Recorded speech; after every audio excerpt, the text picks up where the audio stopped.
오늘도 말씀 속에서 우리를 찾아오신 하나님 만날 수 있기를 축복합니다. 살면서 우리는 수없는 선택의 순간을 지나게 됩니다.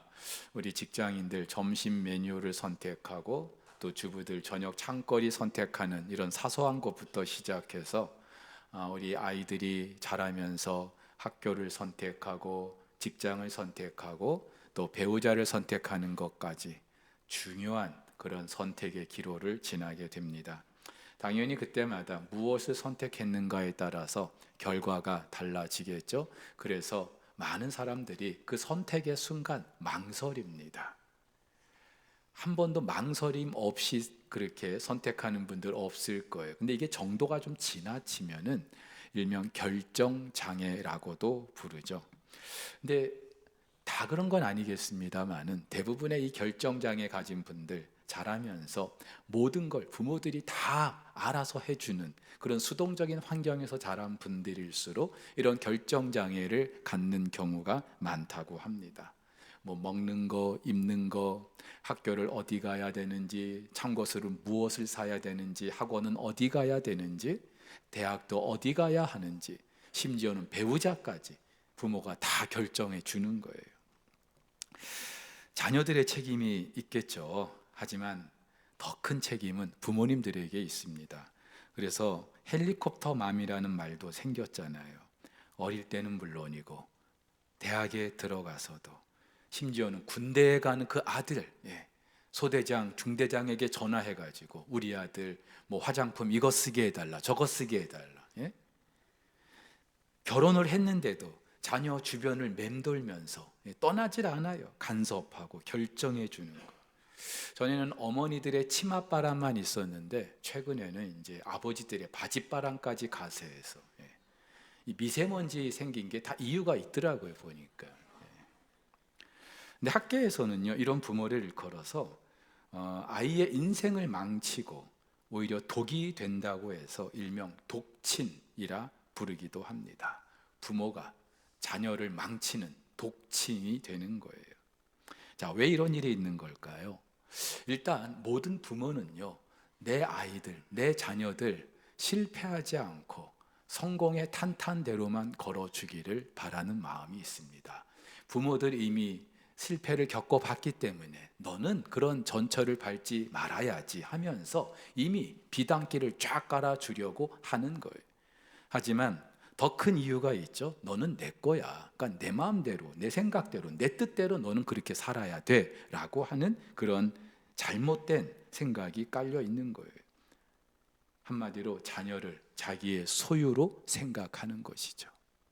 근데 여러분, 우리 부모님 여러분, 여러분의 자녀 여러분 것입니까? 여러분 것입니까? 누가복음 1장에 보면은 마리아가 천사 가브리엘로부터 성령으로 잉태할 것을 이야기를 듣습니다. 어느 날 난데없이 천사가 찾아와서 네가 때가 되면 아이를 낳을 것인데 성령으로 잉태된 아이라고요.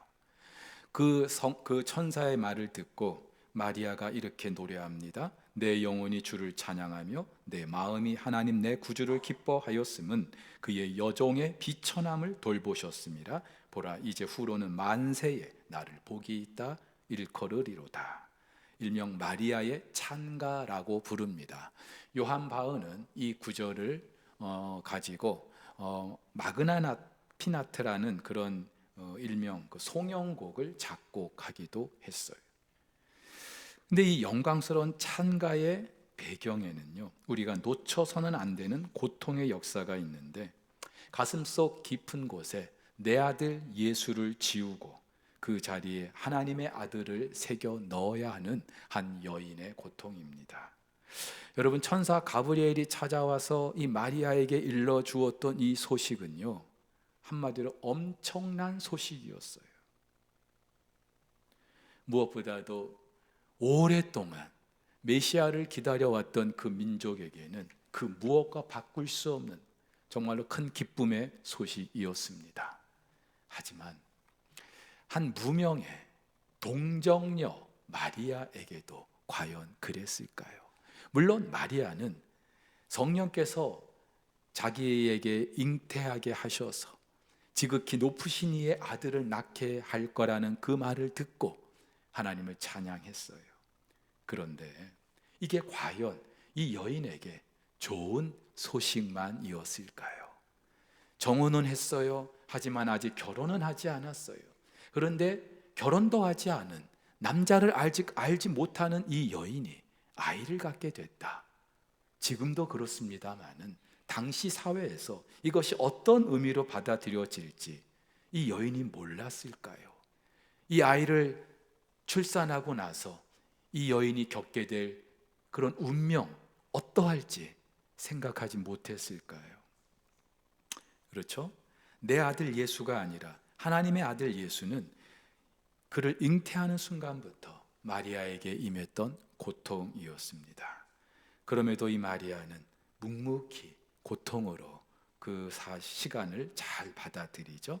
그래서 하나님의 아들 예수를 낳았던 그날 밤, 들의 목자들이 찾아와서 자기들이 천사들로부터 들었다고 하는 그 노래를 전해 주었을 때 다른 사람들은 다 놀라서 과연 그런 일이 있었을까 하면서 놀랍게 여겼습니다마는 마리아는 이미 알고 있잖아요. 그래서 그 모든 말을 마음에 새기었다고, 마음속에 소중히 간직했다는 거예요. 한마디로 이 아이는 내 아들이 아니라 하나님의 아들이라는 그 사실을 늘 되새기면서 살았겠죠.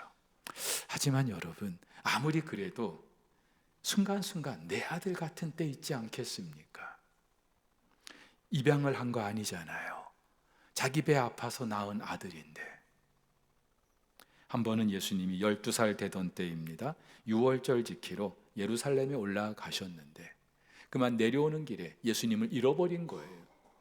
그래서 하루길이 지나고 나서야 예수님이 없다는 사실을 알고 부랴부랴 요셉과 마리아는 이 예수를 찾으러 예루살렘에 다시 올라갑니다. 근데 예루살렘에 가보니까 이 예수가 성전에 앉아서 랍비들과 토론하고 있는 거예요. 12살밖에 되지 않은 아이가 성전에 그 기라성 같은 랍비들과 토론하고 있는 그 모습 자체가 이미 이 아들 예수는 하나님의 아들이라는 사실이 증명되는 거예요. 근데 이 순간 마리아가 뭐라고 합니까? 아이야, 어찌하여 우리에게 이렇게 하였느냐? 보라, 네 아버지와 내가 근심하여 너를 찾았노라. 우리식으로 하면 이런 말이겠죠. 야, 예수, 너 어디 갔었어? 우리가 얼마나 찾았는지 알아? 하면서 막 나무랄 수도 있었을 거예요. 근데 이때 예수님 뭐라고 말씀하셔요? 어찌하여 나를 찾으셨나이까? 내가 내 아버지 집에 있어야 될 줄을 알지 못하셨나이까? 예수님 스스로 당신이 누구인가를 선포하시는 거예요. 여러분 보세요. 예수님이 나실 때부터 이 예수가 누구인지 하나님은 알려주셨어요. 마리아야, 네 배를 통해서 낳게 되긴 하지만 네 아들 아니야. 하나님의 아들이야. 분명히 말씀해 주셨어요. 그리고 순간순간마다 하나님께서는 이 마리아에게 이 아들이 하나님의 아들이라는 사실을 계속해서 알려주셨을 거예요. 하지만 그럼에도 또 순간순간 하나님의 아들이기 이전에 내 아들이라고 하는 그 생각도 지울 수 없었을 겁니다. 그렇게 예수님의 그 30년 인생은 그 어머니 마리아가 내 아들, 하나님의 아들 이 둘 가운데 서로 교차되는 그런 시간을 보내게 되었을 거예요. 예수님이 공생애를 시작하셨어도 마찬가지였을 거예요. 예수님이 공생애를 시작하시고 나서 들리는 소식들이 마리아의 귀에 들어오지 않았을까요? 예수가 대단하다는, 정말 예수님께서 행하신 그 기적을 보면서 사람들이 대단해하는 그런 소식도 들려왔겠습니다마는 좋지 않은 이야기들도 있었을 거예요. 당신의 아들 예수가 귀신이 들렸다, 그것도 귀신의 왕 바알세불이 들렸다, 그렇게 말하는 이들도 있었을 거고요. 무엇보다도 당대 종교 지도자들, 이 예수를, 당신의 아들을 눈에 가시처럼 여기고 있어. 죽이려고 해. 그런 이야기를 듣게 되지 않았을까요? 아무리 하나님의 아들이라고 생각은 해도 그런 이야기를 들을 때마다 마리아의 마음에 비수가 꽂히는 그런 심정이었을 거예요. 여러분의 아들, 딸이 누군가로부터 그런 이야기를 듣는다고 한번 생각해 보시죠. 내가 그 말을 듣는 것과는 비교할 수 없는, 견디기 힘든 그런 일일 거예요. 그러던 어느 날입니다. 예수님이 이 마리아가 있는 그 근처에서 사람들을 가르치고 계시다는 소식이 들렸어요. 너무 반가웠어요. 그래서 예수의 동생들을 데리고 그 예수를 만나러 갑니다.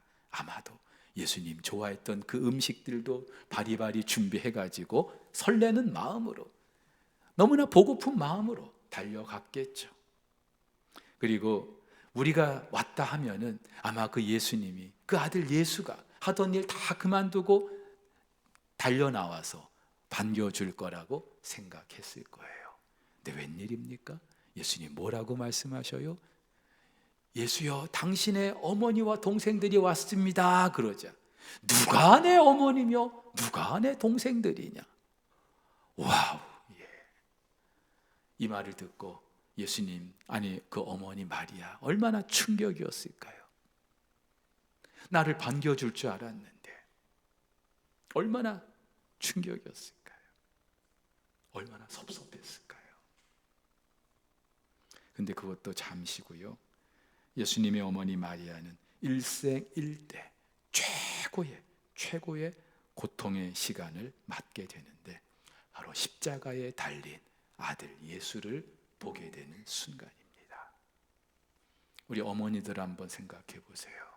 여러분의 아들이 사형장에 이제 곧 사형수로 서 있다고 한번 생각해 보세요.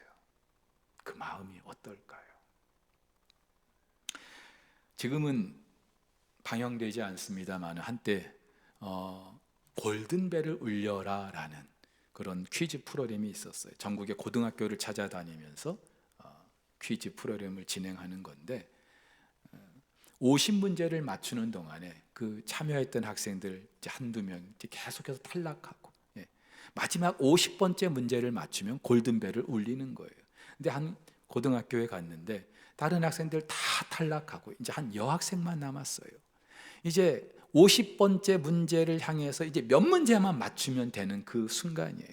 근데 이때 카메라가 갑자기 그 촬영장 밖을 황급히 뛰쳐나가는 한 중년의 아저씨를 포착했어요. 그 여학생의 아버지였던 거예요. 여러분, 그 학생의 아버지는 왜 그 촬영장에서 갑자기 뛰쳐나간 걸까요? 아마도 그 딸아이가 마지막 문제를 맞추는 그 순간 자기의 그 얼굴을 보여주면 더 부담이 될까 싶었을 수도 있겠죠. 그런데 우리 부모님들 다 아실 거예요. 딸아이가 그 마지막 정말로 그렇게 애타는 그 모습을 차마 지켜볼 수가 없었던 거예요. 그래서 집에 가지도 못하고, 그렇다고 다시 촬영장 안에 들어가지도 못하고 밖에서 서성거리는, 마음 졸이면서 서성거리는 그런 모습을 카메라가 잡고 있었던 거예요. 여러분, 하물며 사형수로 십자가에 매달린 그 아들의 모습을 보는 이 어미의 마음은 무엇으로 표현할 수 있을까요? 아무리 내 아들 아니야, 하나님의 아들이야 그렇게 생각했어도 과연 그랬겠습니까? 그래서 일찍이 예수님 나셨을 때 시므온이라는 한 노선지자가 이 마리아에게 이렇게 예언을 하죠. 칼이 내 마음을 찌르듯 할 것이다. 다시 말해서 이 예수가, 이 아들이 누구인지 이 선지자도 분명히 알고 있어요. 그래서 온 민족이 함께 축복하고 축하해야 될 일인 건 맞는데, 그런데 결정적으로 칼이 네 마음을 찌르듯 할 것이다. 마지막 그 십자가의 죽음을 이미 예언을 하고 있는 거죠. 자, 그러자 그 십자가에 달린 예수가 드디어 입을 열고 아래에 있는 그 어미 마리아에게 이야기합니다. 여자여 보소서 아들이니이다. 이 여자라는 말은 어머니 마리아를 일컫는 말이에요. 그리고 아들은 지금 그 마리아 곁에 서 있는 예수님의 사랑하는 제자 요한을 일컫는 말입니다. 헬라어로 여자여, 귀나이라고 하는 말은 여인을 향한 최고의 극존칭이에요. 지금으로 하면은 여사님 이 정도 되겠죠. 근데 여러분, 우리 어머니들, 자식들이 여러분들에게 여사님 이렇게 불러주는 게 좋아요? 어머니 불러주는 게 좋아요? 예? 어머니가 좋죠. 그렇죠? 예. 근데 왜 예수님은 그 어머니에게 여자요 이렇게 부르고 있을까요? 이 순간 예수님 당신은 그 마리아의 아들이 아니라 하나님의 아들이기 때문이죠. 마리아의 아들이 아니라 하나님의 아들로 지금 그 십자가에 달려 계신 거예요. 비록 육신의 어머니 마리아에게서 나기는 했지만 예수님 당신은 마리아의 아들이 아니라 하나님의 아들이기 때문에 마리아의 아들로, 마리아의 소유물처럼 마리아의 기대대로 살 수 없는 그런 존재였다는 사실, 마지막 십자가 위에서 선포하신 거예요.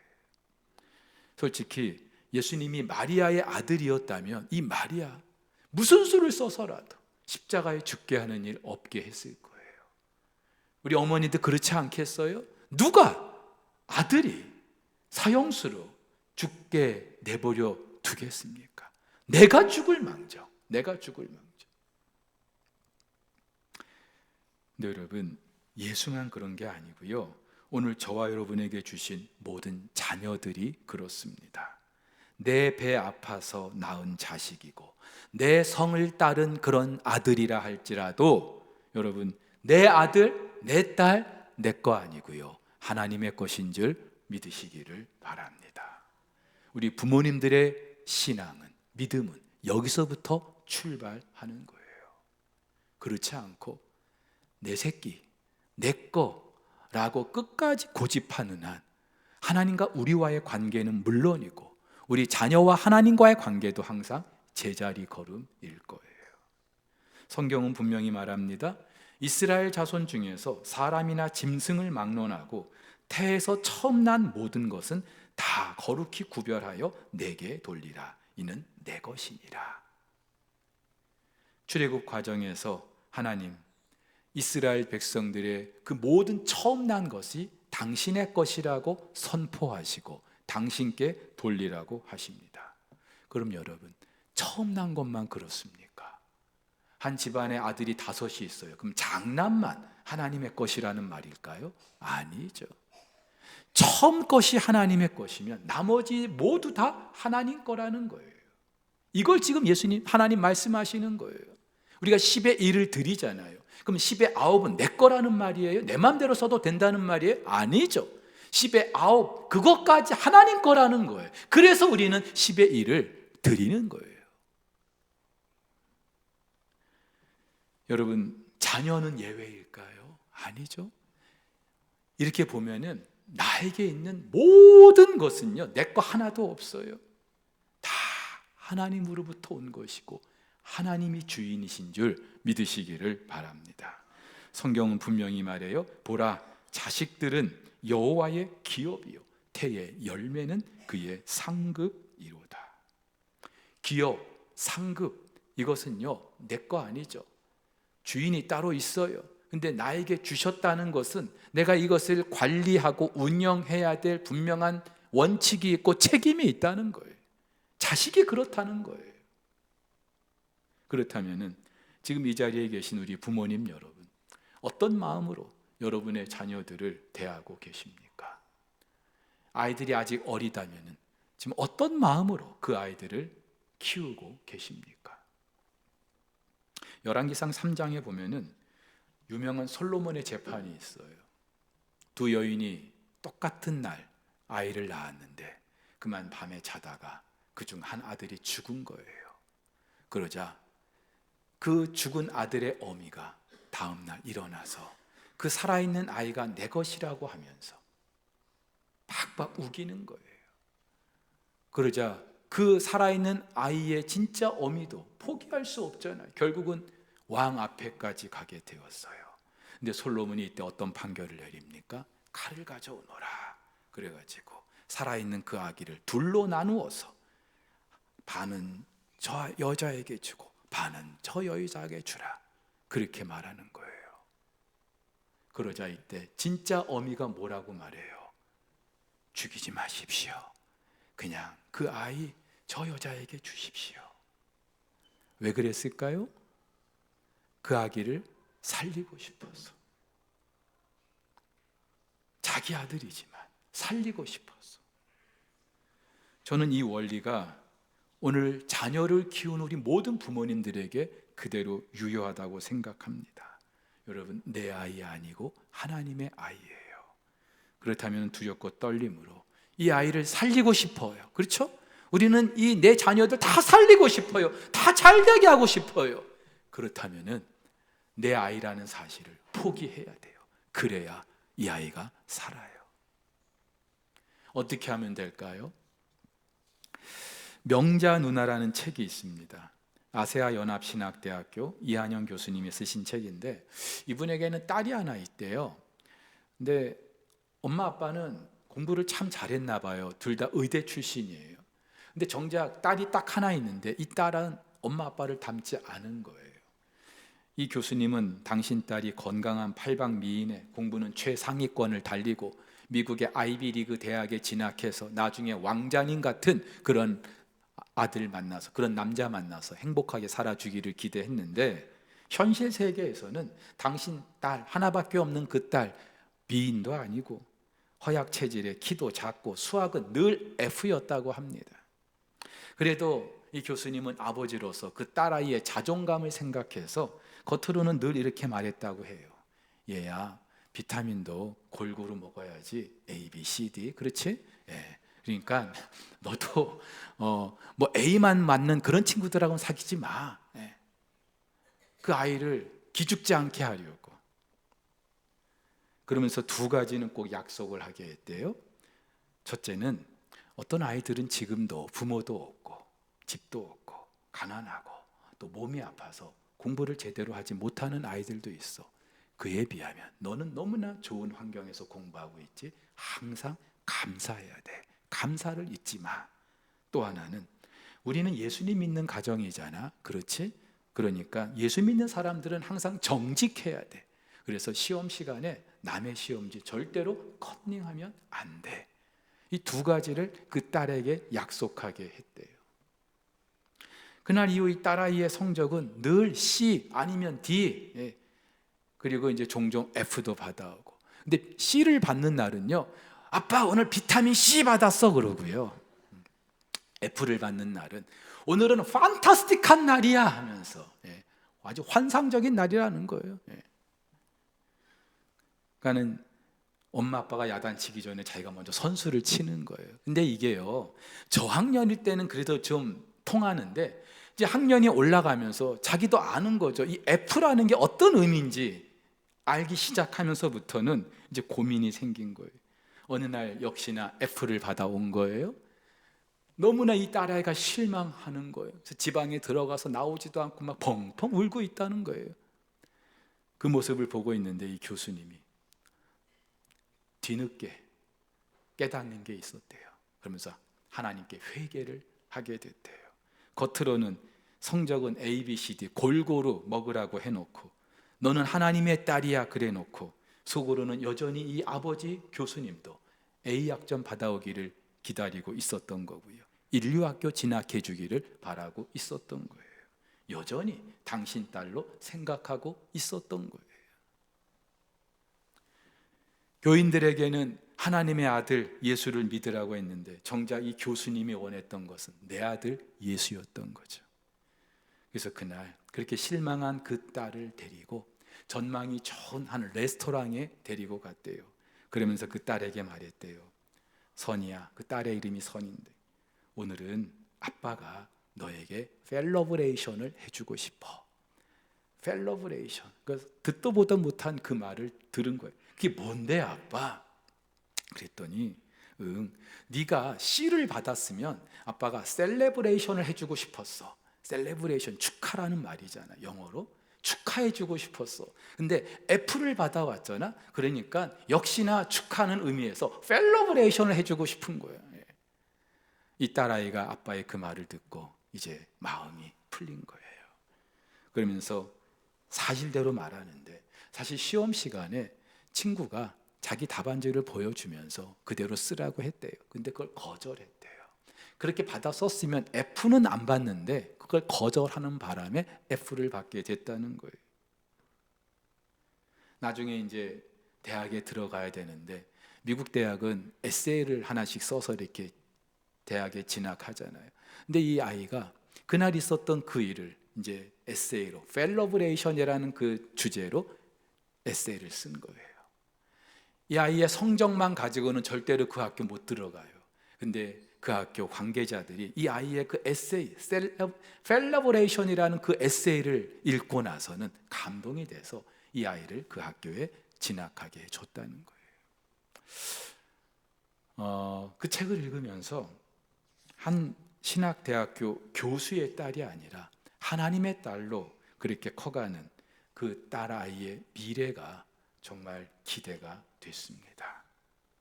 사랑하는 우리 성도 여러분, 어쩌면 오늘 우리 아이들이 살면서 이런저런 좌절과 낙심 가운데 살고 있는 그 큰 이유는 다들 우리 부모들의 욕심 때문에, 기성세대들의 잘못된 생각 때문에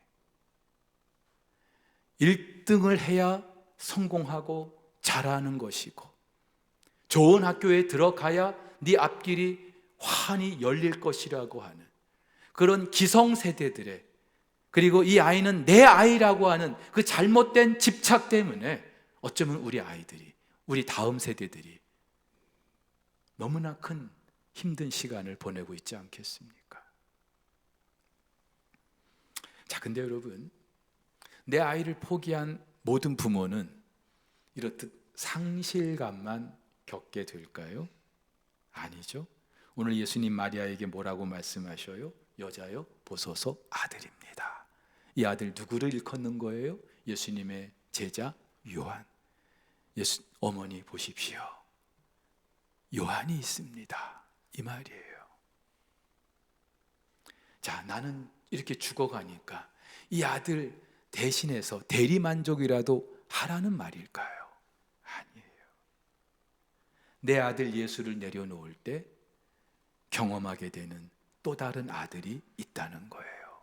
이 요한이 어떤 인물인지 다음 시간에, 다음 주에 나누도록 할게요. 중요한 사실은 하나님께서는 하나님의 아들 예수를 그렇게 내려놓는 마리아에게 또 다른 아들 요한을 통해서 위로해 주셨다는 거예요. 근데 요한뿐만이 아니에요. 또 다른 열매들이 있는데, 예수님이 죽으시고 부활 승천하신 후에 120명의 제자들이 마가의 다락방에 모여 기도합니다.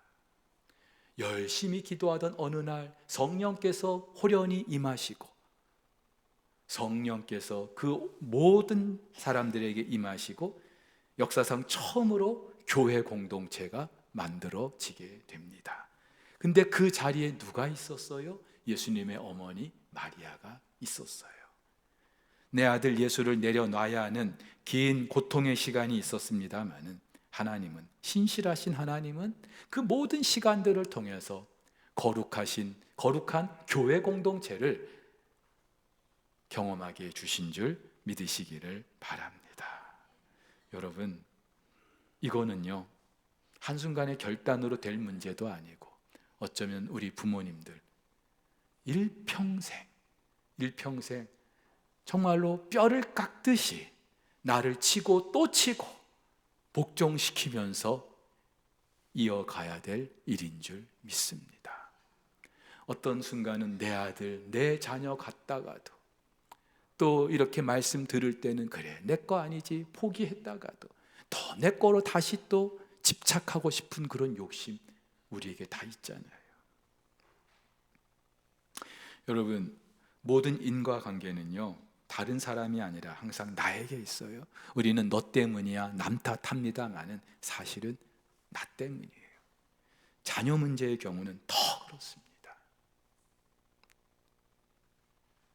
그렇다면 이제라도 내 아들, 내 딸이 아니라 하나님의 아들, 하나님의 딸로 내놓고 이 아이들을 통해서 하나님 펼쳐가실 그 아름다운 나라를 함께 꿈꿀 수 있기를 주의 이름으로 축복합니다. 그죠? 엄마 아빠는 이렇게 고생했으니까 너는 고생하지 마. 내가 비단길 깔아줄게. 너는 이대로만 와. 이게요 오히려 그 아이를 망치는 일이라는 사실.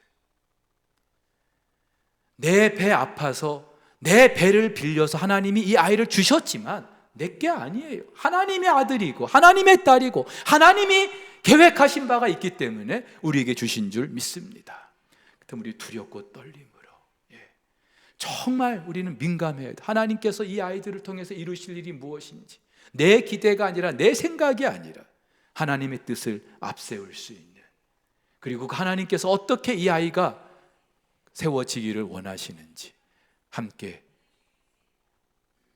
누릴 수 있기를 주의 이름으로 축복합니다.